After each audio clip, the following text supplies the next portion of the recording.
Yes. Looking forward to that. Thank you so much. Well, thank you for having me. So it's the last of the day. So it's like outside, and I saw like a lot of people already drinking beers and stuff. So it's like I hope that there are still people in the room. So thank you for listening. So this is like last year my colleague Etienne was here, and he presented for the first time Weaviate and what we're trying to do. And we've done a lot in a year. So today I wanna show you actually an update and way more things about Weaviate, and a lot of things have changed. Also the things that we've changed into. So quickly, the agenda, what I want to talk about. So first I want to talk about what it is, because we're new on the scene. So so what is it? Secondly, I want to talk about what has changed since last year, what was presented here, and this year. I want to talk a little bit about the technology, and last but not least, of course, I want to give a demo. I want to show it in action. All right, so that's what I'm going to do. So first about Weaviate. So Weaviate is an open source smart graph. That's what it is. And what we mean with that, well, the fact that it's open source, that is the usual suspects, right? So source lives on GitHub, but you can use that using Docker, Docker Compose, and Kubernetes. So we have that all out of the box for you. It is smart because of something which we call the contextionary. And if you never heard about the contextionary, that's fine, because we invented it, and I'm about to explain to you what it is and what it does. And I'm going to use one buzzword. Sorry for that, but it has a serious notion. So sometimes people talk about like the AI first architectures. So like, can we build systems that have like these machine learning models built into them, that we can build new solutions and execute new ideas? And that's what we try to solve with semantic models. So what makes it in our case what we like to call smart is the built-in semantic model. And the graph is, well, I don't have to, in this room, I don't have to share to people what the graph is, but we've chosen to use GraphQL. And the reason why I've done that is because we see, of course, there's like a lot of graph experts, use Sparkle or Cypher or those kind of things. But sometimes when we have developers who find it a little bit more difficult, we see that they really like to work with GraphQL. So we really embraced GraphQL, and it's like completely 100% GraphQL based. So that's how we define what our smart graph is. And with a smart graph, you can do three things. First thing is semantic search. So what you can do, and that's also what I will demo to you, what we know from traditional search, if I may call it like that, we search for keywords, right? So if we write about the company Apple, we actually need to search for Apple. But in Weaviate, you don't necessarily have to. So if you add company with the name Apple, but you search, for example, what's the business related to the iPhone, it will still find your data object, company with the name Apple. What we also can do based on that is automatic classification. So we can automatically make edges in the graph based on the semantics of your data object. And last but not least, we can do knowledge representation. And this is often what's always also referred as like nowadays, it's like it's the knowledge graph, but it's like, I wouldn't say we're necessarily a knowledge graph, but you can create those similar representations. So those are the three things, the three use cases that we can help you with. So something important to share based on what we did last year. So the best way to explain is a little bit on time, and what I mean with that is like that we saw, of course, a lot of databases in the past that were more relational based, right? So just row column structures and tables, and then of course we got these graph databases. So for example, the people from Neo are in the room, so they made a beautiful database like that, and we chose a year back to store our information with Janus. And what we did was that we had that semantic element, that what I will explain, the contextionary, I will explain what that is. We had that as a feature. But last year we decided to just double down on that semantic element. So we got completely rid of the implementation in Janus, and we created basically everything ourselves. And that means that we now only have that contextionary to store that information in. And we've actually, this is a crown, so we actually figured out like this is actually, we're really happy that we made that decision, because now we could really bring something new, to the stage, something different, and a different way to handle your data objects and work with them. So we store everything in a semantic space. That's what we do. And now if you go like, what? Semantic space? I'm going to explain what we mean with that. So, but just keep thinking when I talk about semantic space, I'm talking about the contextionary. So imagine it like this. If you go to I'm compliant, as you can see. let's say if you go to a grocery store and you have a shopping list, and on that shopping list you might have 4 items. A banana, washing powder you're looking for, an apple, and a piece of bread. So if you go in the supermarket and you find a banana, you know that an apple is going to be closer by than the bread or the washing powder. And if you move towards the bread, you know that you're actually getting closer to the washing powder and moving more away from the fruit. That's how we store data in the space. And so that's the metaphor to actually imprint the problem that we solve. And we do that to something that we call the contextionary, and I want to give you a little bit of background where we're coming from and what's different to other solutions that are around here. So if you go all the way back, again time, to the 1950s, there was like a famous quote, and it said like, a word can be characterized by the company it keeps. And what that basically means that you would say that the word Paris would be more closely related to France than it would be to Holland, for example, or the US. And New York would be more closely related to the US than, for example, Spain. And that basically went for all words. And a lot of research was done there, and then we jumped forward, and then with the whole machine learning boom, we saw there was a lot of work being done with based on machine learning and these word embeddings. And then what we also saw there was like, we got first word to vac, got glove, and nowadays what they call in the academic realm, which they call state of the art, it's called BERT. But if we now put on our engineering hat, we really fell in love with glove. And why did we fall in love with glove? Because BERT has multiple representations of a word in that data set, but glove doesn't. Glove has one vector representation for every word. And the critique that it often got was that, well, if you, for example, have the name Apple, Apple can mean, of course, fruit, but it can also mean the company. And but we wanted to solve the problem in a different way, but as engineers we were very happy with this, because now we could index it. We could index those words in a storage mechanism. So if you start a Weaviate, you can imagine it like this. It's an empty space that you start. You choose a language, not a programming language, but a spoken language. So let's say, for example, English. And the space is filled with all those words. So, for example, if you find apple, you find nearby fruit, you find nearby company, and you might also find iPhone. And these representations that we store, they have a 600-dimensional representation, which is very fancy, but it has to do with compression, that kind of stuff. And the thing that we did is this. If you store a data object like this, so for example, the class company with the name Apple, founded in 1976, etc., and when I demo, I will show you how that actually works. But if you store the information, what Weaviate does is that it creates a string of the words and the concepts that are in there. And it takes those concepts and it funnels them down. How does it do that? It says like it takes the Euclidean distance, it combines it with this sounds very fancy, but with a logarithmic function based among the occurrence of the word. So for example, company might occur less often than the word apple, so then we say the word company is more important. And then we even work with word boosting, so that you can say certain words are important in my data object. But what we do with that is that we create our first object in our graph. And it gets its own vector representation. So now if we have an empty Weaviate with those words in that, and we store our first data object, as you can see there. There it is. It lives, that's where it lives in the vector space. That's what we mean. So now if we query for, let's say, a company and iPhone, it can look in the nearby space and find the data object. So now, without even having iPhone in the data object, we can still find it. And that's the thing that we created, that we thought, like, hey, this is our thing, right? This is our golden goose egg, because now we have different ways of creating graphs and actually query through them. So this example, for example, might look something like this.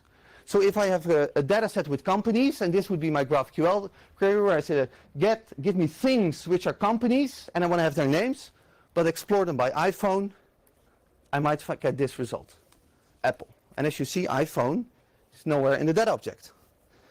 And if I have that same data set, then we say, oh, well, a little bit more abstract, organize these companies on the concept of Redmond, I might get back Microsoft. And that's how we structure our graph. So, so that's basically what Weaviate is. And as a developer, Weaviate comes with a few features. So the first thing is that contextionary. Comes all out of the box. You don't have to do your training. You don't have to set it up, whatever. It comes all out of the box. Or basically all out of the container, I should say. Adding data happens to the HTTP API, but crawling data to the GraphQL API. It's completely containerized, so you can run it wherever you want. And because we use that vector space, it's very, very scalable. You can scale that space very, very tremendously big. So I think the biggest one that we ever tried was a few billions. It gets pretty big. And something that we have in the pipeline, and maybe I can show you that next year, but is that we also can create peer-to-peer networks of Weaviates. So that we can point to semantic elements in different graphs, so that we don't have to agree anymore on our ontologies or on our schemas. But that's in the making. So a little bit about GraphQL. So when I demo that, so how we structure our GraphQL. This is the UX, if you will, of our GraphQL. So we have a get function first. The other one is an aggregate function, but I'm going to talk about the get function. We have a semantic kind, which we make a distinction between things and actions, nouns and verbs. You have the class. The class has the property. A property might have a reference, and then the property itself. And what you can do, you can have these semantic filters on top of that. So here you see, for example, the explore filter, and then you can search for concepts. But you can even move away from concepts or move towards concepts. And I will demo that to you in a bit. Demo. So now we get to the demo. So now you might wonder, so how does it actually look? So what I did is that I spun up a Docker container. If you want to do that yourself, if you go to our website, sami.technology, and then you simply click Weaviate, and then you find all the documentation. The installation gives you just a Weaviate, but what I'm going to demo to you is this news publications data set. And if you click that one, there's just one simple Docker compose command that you can run, that you can play around with it yourself. So there's a meta endpoint, which I'm just running just to make sure, yes, so that is running well. So let's first look at the schema. So this is an example of a schema. So here you see I have the class publication, and I have the name, so the name of the publication. But for example, so I set the headquarter geolocation, which is our geo coordinates, has articles, etc., etc. This is how we structure the schema. That's important because we will see that back when we use GraphQL to query. And the things that we actually store look like this. So for example, here you see an article. The article has an ID. A beacon is a reference in our graph. But why do we call it beacon? Because we do it in the space. So it's a beacon in the space. And then here you see, for example, a summary of the article, the title of the article, and the URL where the article actually comes from. So that's how it's structured. So we've created a simple GUI that you can use to actually look through and search to the graph, so you can visualize stuff. But I wanna dive into the GraphQL queries. So let me show you a simple query. So if I say get things, and I want to have a publication, and I want to see the name, this would be a valid query. Then you see, well, I see Vogue, Financial Times, Wired, New Yorker, The Economist, etc. Now what I now can do is that I can say, well, I want to explore for the concept, let's say, business, and I'm going to limit it to 3 results, just that it's easier readable. So I now say, do the same query, but explore based on the concepts of business. So if I now run this query, you see Financial Times, the New York Times, the International New York Times, etc. But you see the word business, the meta tag, it's nowhere there. That's what comes from the contextionary. Or if I would say fashion, and I would run it, then you see it starts, for example, with Vogue. So that's how we've structured it and how it works. But that's not only going for like small strings, but also for larger text objects. So, for example, if I would say get things article, and I would say show me the title of the article, and I run the query. So now you see all these articles about a variety of topics. You see Brexit, so you can see when we actually pulled the data in. But it's just a variety of topics in here. But if I now say, well, I want to have those articles, I'm going to use the explore function again. And I say, well, I want to explore for the concepts, let's say, music. And I'm going to limit the results again just for the sake of readability. So same query, but now based on the articles. So if I run this, you say, fair enough, the first one has the word musical, but then it's about Gwen Stefani, and then it's about John Lennon. So you see the word music is not necessarily in there, but it organizes it like that automatically. So now even if you want to filter further in this graph, what you can do is that you can say, well, the question we had, like, so how do we do pagination? Because if you have a 600-dimensional space, what would be the next page? So what we've done is this. So we said, well, we can actually, for example, move towards a concept. So I can say, well, move towards the concept, for example, of the Beatles. So I guess you already know what will happen if I do that. So, and I give it a certain force. The force is how strongly you want to push towards this concept inside the vector space. So let's say it's a little bit arbitrary, but let's say 85%. So if I do that now, you see that John Lennon, the article with John Lennon comes first. And if I say, like, I'm more like a Stones person, I hate the Beatles, then of course you can also do move away from the concept of the Beatles. Same query, and we see John Lennon is gone.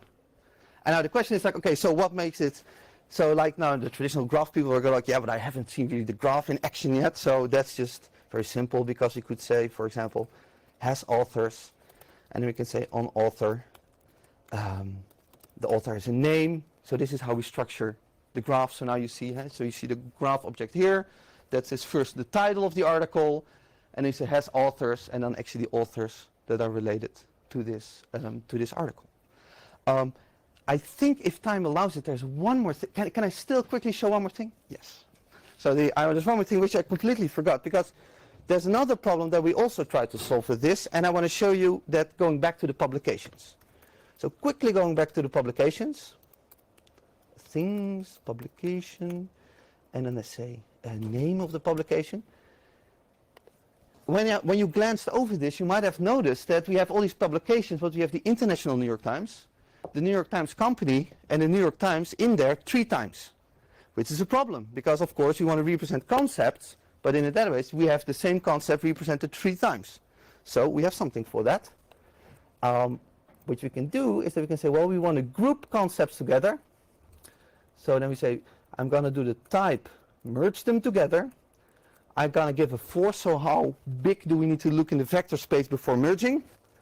And then I can say, well, do that with 5%.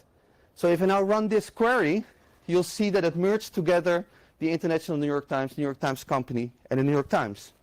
But if I now do a graph query, so I say has articles, on article, the title of the article, it even now merges together those different articles from those different publications into the same concept. So that's what we have. That's how it works. Way more features. The automatic classification, I didn't even get to show you that, but you can play around with it because, well, we're at FOSDEM, so this software is open source. You can play around with it. You can set it up yourself. You can create your own graphs, semantic graphs, I should say. That's my story in a nutshell. Thank you all for listening. And if you like it, and if you go to our website, then I just have one question. So this is our website. If you go here, then you can sign up to our newsletter if you want to learn, or you can click on the GitHub star button if you want to. I will promote it a little bit. So that's, but this is our website. Thank you very much for listening.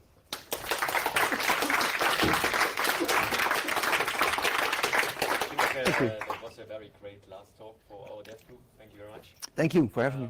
We have time for some questions. Thank you for the talk.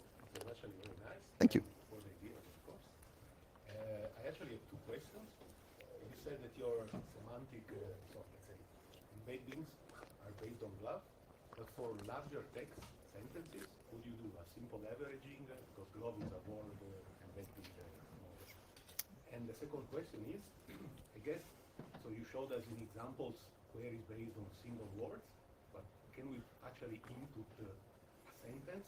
In that case, I suppose your model will have to hook up a vector embedding for that. Is that actually sustainable if I put it on a server and then everybody tries to run your model to get their embedding? How did you solve that, Yeah. let's say, resource problem? So two questions, sorry about that. No, but why are you sorry about it? So those are great questions. So let me start with the first answer to the first question. So and sorry if I went over that too quickly because it's and this whole everything what I told is also on the website in detail. But that's what's happening here. We always use the same algorithm. So if you would have a data object with a longer sentence, like for example the summary or the title of the articles that you've seen, it applies the same algorithm.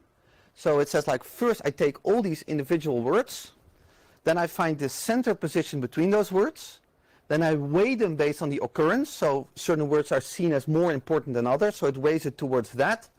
And then we have this optional word boosting that you can say, well, in this specific case, this word is very important, so move more towards that. That's how we create those vector positions. So regardless if you're querying or if you're adding data, that's how we do it. So that's why we also became agnostic about the fact that gloves about single words. And because we learned that the first prototype we did way back was very simple. We say, okay, I have the word apple. Show me what's nearby. And then as you would expect, as Glove does, it says like, well, I found iPhone, but I also found fruit. And then we did something very simple. We said, okay, now go and sit in the center between Apple and iPhone. Show me again what happens. And then you see actually that that's successful. And if I may, I can actually quickly show that. Yeah, I'm the last talker, so thank you. Thank you. Shit, I should have waited till you had said go ahead, and then thank you. So there's a contextuary endpoint where you can say, well, concepts. So if I now literally do what I just said, so if I would say Apple, then you see here Apple, iTunes, Google Preview, and now, of course, in this example, we don't see, of course, the fruit. But let's say if I would do Apple and not based on the company, but on fruit. So I concatenate them, Apple and fruit. You see how it now starts to get better and better in those results. So, and that's how the algorithm works. So you can play around with this also yourself on this endpoint. And the other question? Yeah, it was since these, I guess that the weights, now that I better look at the slide, are kind of TF-IDF weights in a sense, at least on frequency. So if, and you have to hook up these vectors for the embeddings every time we make a query, is this sustainable for the normal servers? Do you have some solutions there that you can tell us? Yeah, sure. So we of course we're also like we're also a business. So we have like so the core is like open source, but we built like a shell around that. So we currently have 6 companies using this on a large scale in a variety of industries, wholesale, retail, oil and gas, all those kind of things.